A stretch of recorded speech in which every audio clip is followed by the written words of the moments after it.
Hello everyone, we are moving towards the next video of our chapter 1. Chapter 1 में हमने पढ़ा था management का मतलब क्या होता है और मैनेजमेंट के फीचर्स क्या होते हैं.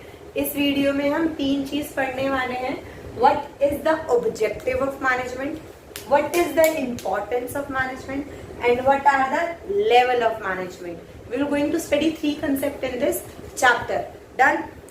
तो सबसे पहले हमने पढ़ा था what are the characteristics, what are the features of management. Management दिखता कैसा है. अब हम कह रहे हैं अगर मैं मैनेजमेंट करती हूँ तो उसका ऑब्जेक्टिव क्या रहता है. What is the objective. मैं मैनेजमेंट क्यों करूँ. Why should I do management. What is the objective, what is the purpose, what is the goal. Goal नहीं, what is the purpose for me to do the management. वो कहता है एक organisation management इसलिए करती है ताकि उसका ऑर्गेनाइजेशनल ऑब्जेक्टिव अचीव हो सके, ताकि उसका social objective and personal objective. What are the objective of management. Management के क्या क्या ऑब्जेक्टिव्स हैं.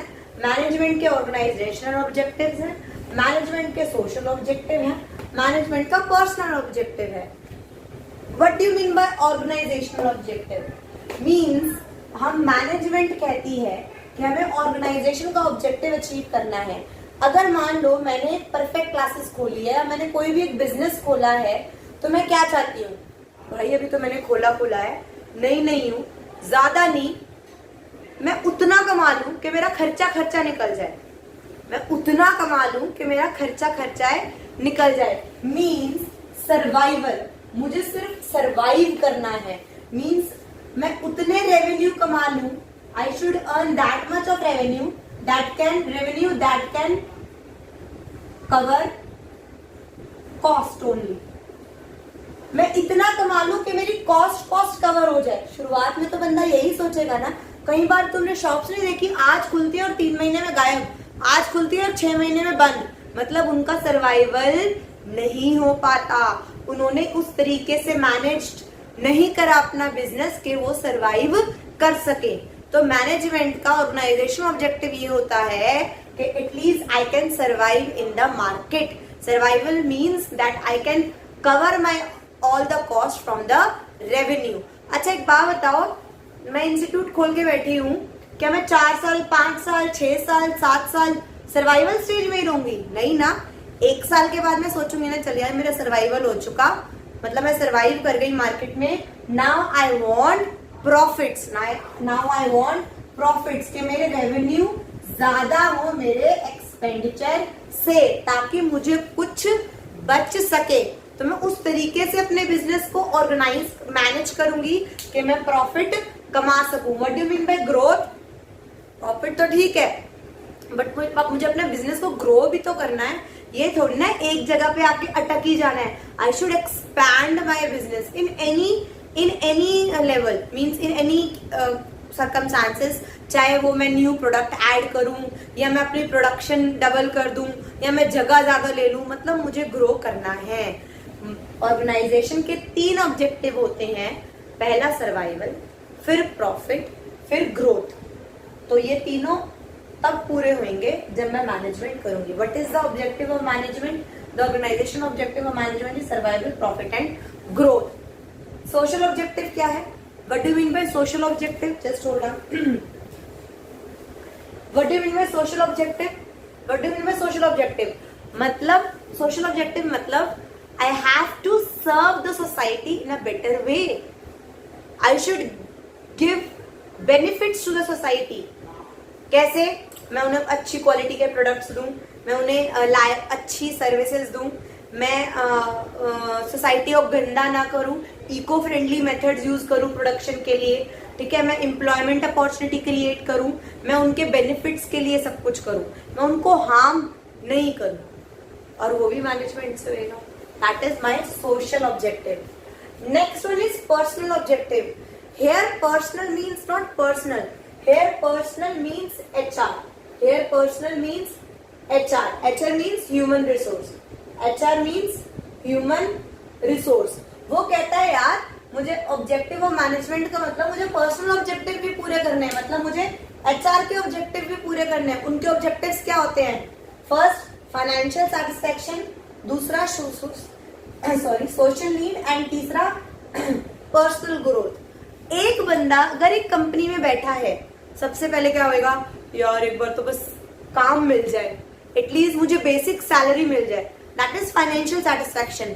After working there for 2 years और 3 years, जब मुझे पैसे देने के बाद भी मुझे सेटिस्फेक्शन तब मिलेगी जब मुझे कोई स्टेटस देगा, जब मुझे कोई एक स्टेटस देगा। I want my social need to be satisfied and social needs mean status in the organisation. कोई औकात होनी चाहिए भाई मेरी, मैं 4 साल से इस कंपनी को सर्व कर रही हूँ, this kind of nature. And then is personal growth. What do you mean by personal growth? यार ऑर्गेनाइजेशन तो ग्रो कर रही है मेरी वजह से, बट मेरी भी तो पर्सनल मीन्स पर्सन की भी तो ग्रोथ होनी चाहिए ना, उसकी खुद की निजी भी तो कुछ डेवलपमेंट होनी चाहिए ना, कि मैंने कंपनी ने उसको कह दिया जा मेरे खर्चे पर MBA कर ले, मतलब अगर वो MBA करेगा उसकी भी ग्रोथ होगी और उसका बेनिफिट ऑर्गेनाइजेशन को भी मिलेगा। क्यों? अगर वो MBA होगा तो ऑर्गेनाइजेशन का बेनिफिट नहीं होगा, हायर क्वालिफिकेशन, हायर चीज अच्छे से और मैनेजमेंट अच्छी होगी। समझ आया? तो what is the objective of management? Objective of management means management has 3 kind of objectives. एक होता है ऑर्गेनाइजेशन ऑब्जेक्टिव को फुलफिल करना, एक सोशल ऑब्जेक्टिव को फुलफिल करना और एक पर्सनल ऑब्जेक्टिव को फुलफिल करना। मैनेजमेंट को ये सारे ऑब्जेक्टिव फुलफिल करने हैं। समझ आया? पक्का? If you have any doubt, if you have any problem, WhatsApp me on my number and I will revert back to you. Now, the next topic is what is the importance of management. अगर मैं ये ना भी तुम्हें सिखाऊं तो इसमें मुझे सिर्फ और सिर्फ 3 मिनट लगेंगे, क्योंकि तुम्हें इंपॉर्टेंस ऑफ मैनेजमेंट अभी तक समझ आ चुकी होगी। क्यों? क्योंकि हमने मैनेजमेंट का मतलब पढ़ लिया है, मैनेजमेंट के फीचर्स पढ़ लिए, मैनेजमेंट का ऑब्जेक्टिव पढ़ लिया है कि मैनेजमेंट का ऑब्जेक्टिव क्या है। तो ऑब्जेक्टिव है तभी तो ये इंपॉर्टेंस है। मतलब व्हाट इज द इंपॉर्टेंस? मैं मैनेजमेंट क्यों करूं? Why should I do management? Why? So that the social objective can be fulfilled, so that the personal objective can be fulfilled. ऐसे ही ना? What is the importance of management? Why should I do management? First is development of society, means social objective. If I do management, then there is the development of society. Because उनको अच्छे products मिल रहे हैं, reasonable price में मिल रहे हैं, employment opportunity create हो रही है, एक स्टैंडर्ड ऑफ लिविंग बढ़ रहा है। समझ आया? तो there is development of society because of the management. They are achieving personal objective. I have to do management because the personal objective get fulfilled by doing management. अगर मैं management करूंगी तो मेरा पर्सनल ऑब्जेक्टिव फुलफिल हो जाएंगे। अगर मेरे पास management है तो क्रिएट डायनेमिक ऑर्गेनाइजेशन, मीन्स अगर मैं मैनेज हूं तो मैं डायनेमिक ऑर्गेनाइजेशन में भी वर्क कर पाऊंगी, मतलब organisation which keeps on changing. अगर मैं मैनेज हूं तो वो भी मेरा हो पाएगा। This is the importance of management. मैं मैनेजमेंट क्यों करूं? ताकि सोसाइटी डेवलप हो सके, ताकि पर्सनल ये बंदे सेटिस्फाइड हो सके, ताकि मैं एक डायनेमिक ऑर्गेनाइजेशन में वर्क कर सकूं। Increase efficiency. What do you mean by efficiency? Means I have to complete my organizational goal with minimum cost. Right? If I do my management, अगर मैं अच्छे तरीके से मैनेज करूंगी, अगर मैं इंस्टीट्यूट को अच्छे तरीके से मैनेज करूंगी तो मैं एक इंस्टीट्यूट को विद मिनिमम कॉस्ट चला सकती हूँ। अदरवाइज अगर मुझे मैनेजमेंट करना नहीं आएगा तो खर्चे बढ़ते जाएंगे, अगर खर्चे बढ़ते जाएंगे तो मेरा प्रॉफिट कम होता जाएगा। समझ आया? For sure. Now Importance of management means it helps in achieving group goals. What do you mean by group goals? हमारे भी और ऑर्गेनाइजेशन के भी एज अ ग्रुप बहुत सारे गोल, हर बंदे के अलग अलग गोल है, उनको टास्क दिया जाता है ताकि ऑर्गेनाइजेशन का गोल पूरा हो सके। This is the importance of management. मतलब मैं मैनेजमेंट क्यों करूं? I should do management. Just hold out.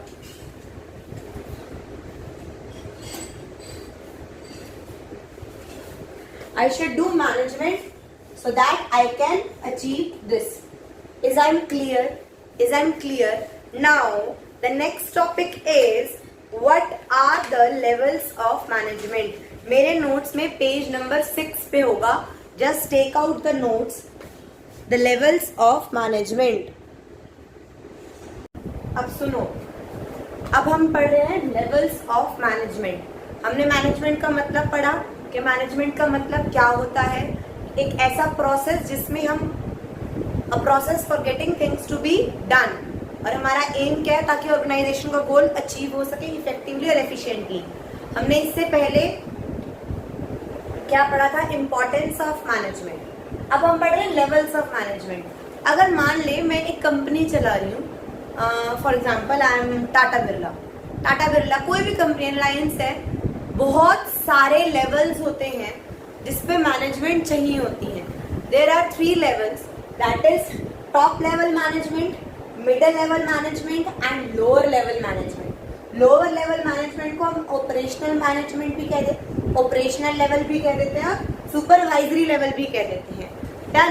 So there are 3 level, top level management, middle level management and lower level management. एक टॉप लेवल मैनेजमेंट का मतलब क्या है, जिसमें टॉप लेवल मैनेजमेंट में अलग टाइप के बंदे होते हैं, मिडिल लेवल मैनेजमेंट में अलग टाइप के बंदे होते हैं और ऑपरेशनल लेवल में अलग टाइप के बंदे होते हैं। और जो वर्कर्स होते हैं ना, वो यहाँ काम करते हैं। All the workers are down the supervisory level.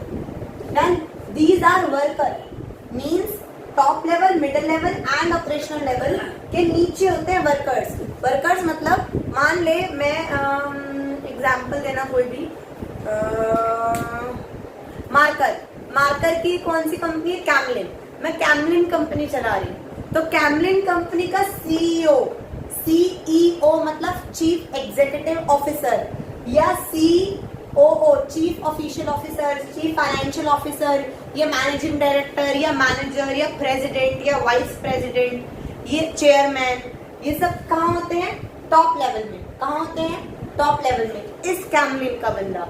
फिर नीचे क्या होंगे, middle level manager. Middle level management का मतलब इस कंपनी का सेल्स मैनेजर होगा, HR मैनेजर होगा, मार्केटिंग मैनेजर होगा, प्रोडक्शन मैनेजर होगा, डिफरेंट मैनेजर्स होंगे, डिफरेंट डिविजनल या डिपार्टमेंटल हेड्स होंगे ना, कि ये इस डिपार्टमेंट का हेड है, ये इस डिपार्टमेंट का हेड है, या इस डिपार्टमेंट को, ये सेल्स डिपार्टमेंट को हेड कर रहा है, पूरे सेल्स डिपार्टमेंट को। समझ आया? तो मिडिल लेवल में आ गया। सुपरवाइजरी होता है, सुपरवाइजरी मतलब वो वर्कर्स जो एक्चुअली इन मशीन्स को चला रहे हैं, वो तो वर्कर्स हो गए, बट हर 10 या 15 या 20 वर्कर के ऊपर एक सुपरवाइजर होता है, दैट इज सुपरवाइजरी लेवल। समझ आ गया? पक्का। और इनके नीचे होते हैं वर्कर्स। देन जो कुछ वर्कर्स को 10-20 वर्कर को एक सुपरवाइज कर रहा है, 20-25 वर्कर को एक सुपरवाइजर लगा रखा है, जो लोअर लेवल मैनेजमेंट होगा। देन तो टॉप मैनेजमेंट में कौन कौन बंदे होते हैं, chairman, CEO, CFO, COO, managing director, president या वाइस प्रेसिडेंट, इस टाइप के बंदे। इन बंदों का काम क्या है, व्हाट आर द फंक्शंस, इनका रोल क्या है, ये क्या करते हैं? दे सी के एटलीस्ट ऑर्गेनाइजेशन की सर्वाइवल हो सके। they make the strategies, they make the policies, they try to interrelate and correlate all the activities of the organization. इनका मेन काम है। इनका काम थोड़ी ना है कि वो मशीन पे काम करेंगे, नहीं, इनका काम नहीं है ये। समझ आया? वो कह रहा है इनका काम क्या होता है, what are the functions of top management? To frame the policies of the organization, to formulate the organization goals and to formulate the strategies at which all the organization will going to work. They look after the survival of the organization. They integrate and coordinate all the activities of the organization. इनका ये काम है। सिर्फ यही काम नहीं, बहुत सारे जो मेन क्रीम काम होते हैं ना, वो टॉप लेवल मैनेजमेंट वाला बंदा करता है। समझ आ गया? पक्का। इसमें ना पहले पूरा बता देती हूँ, फिर केस स्टडी बताऊंगी इस पे। Next is middle level. Middle level में मैंने कहा था सारे टाइप के मैनेजर, सुपरिटेंडेंट्स, डिविजनल या डिपार्टमेंटल हेड्स, इन सबके हेड करने वाले। सेल्स डिपार्टमेंट में 7-8 जने हैं। 7-8 जने को जो हेड कर रहा है, जो मैनेज कर रहा है, वो सारा सेल्स डिपार्टमेंट। समझ आया? पक्का। इन बंदों का क्या काम है, देख, पॉलिसीज वगैरह बनाता कौन है, ये। इसको इंटरप्रेट कौन करता है, ये। इसको अप्लाई कौन करता है, ये। पॉलिसीज स्ट्रैटेजीज बनाता ये है, इंटरप्रेट ये करता है, अप्लाई ये करता है। समझ आया?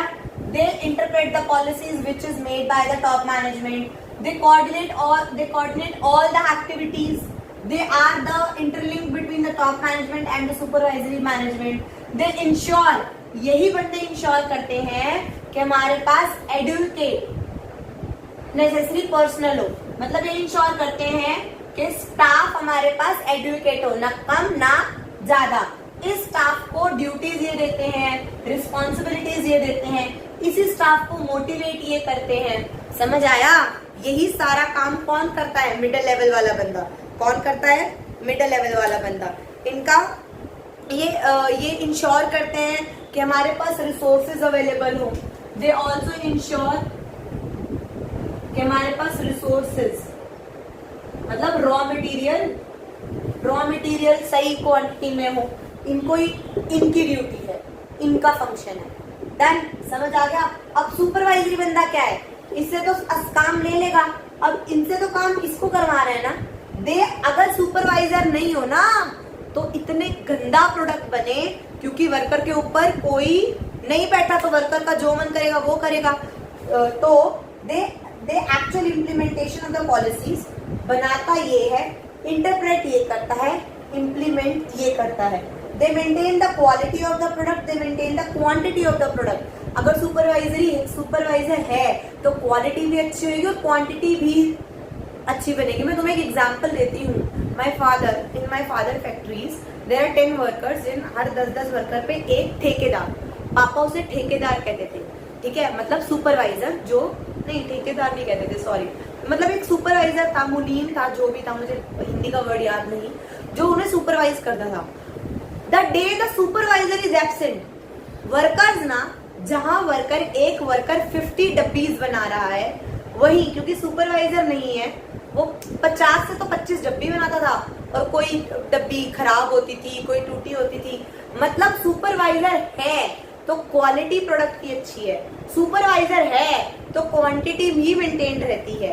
तो they actually implement the policies and they maintain the quality and quantity of the output. They minimise the wastage.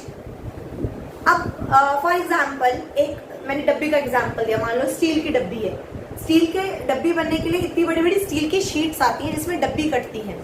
अगर सुपरवाइजर नहीं है ना, तो अगर मान ले एक शीट में 12 डब्बी कट रही हैं, तो वो वेस्टेज ज्यादा करनी शुरू कर देते हैं, क्योंकि उन्हें पता है कि उनके सर के ऊपर कोई बैठा नहीं है।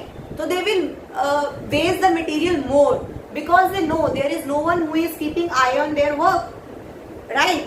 सो if the supervisor is there, their function is to minimize the wastage, means optimal utilization of resources ये maintain करते हैं। और वर्कर को कोई दिक्कत हो तो कौन? ये वर्कर थोड़ा ना जाके इसको प्रॉब्लम बताएगा, नहीं, this worker will going to tell to the supervisor will going to tell to the middle level management, and then they will going to tell to the top level management. And sometimes the grievances means problem, sometimes there are problems जो supervisor ही अपने hand पे solve कर देता है। Sometimes grievances are there जो middle level पर ही solve हो जाती है, ऊपर जाने की जरूरत पड़ती ही नहीं है। Is I am clear? समझ आया? Level of management, there are 3 levels. किस टाइप के बंदे काम करते हैं और उनका कर्तव्य क्या है, उनके फंक्शंस क्या है, वो फंक्शंस है। अब लास्ट एक केस स्टडी क्या आएगी? Mister Rahul Mukherjee is working as a sales manager in XYZ company. उसका काम ये है, खत्म। ये कहेंगे बताओ राहुल मुखर्जी किस लेवल पर है, पहला क्वेश्चन। दूसरा, उसके और कौन से फंक्शन बनते हैं? मान लो 2 फंक्शन तो उन्होंने ऊपर केस स्टडी में बता दिए, तो उसके अलावा और कौन से फंक्शन बचते हैं, और उसके अलावा और कौन से लेवल है। ऐसे भी केस स्टडी आ सकती है। चैप्टर 1 में से कुछ भी डिलीट नहीं हुआ है। Done. In the next video I will going to teach you what is the nature of management. अभी तक हमने what is the characteristics of management पढ़ लिया, what is the objective of management पढ़ लिया, इंपॉर्टेंस ऑफ मैनेजमेंट पढ़ लिया, and level of management पढ़ लिया। हम ये 4 चीज पढ़ चुके हैं। नेक्स्ट वीडियो में मेरा आएगा what is the nature of management. Thank you very much. Hope you understand. If any problem, contact me on WhatsApp.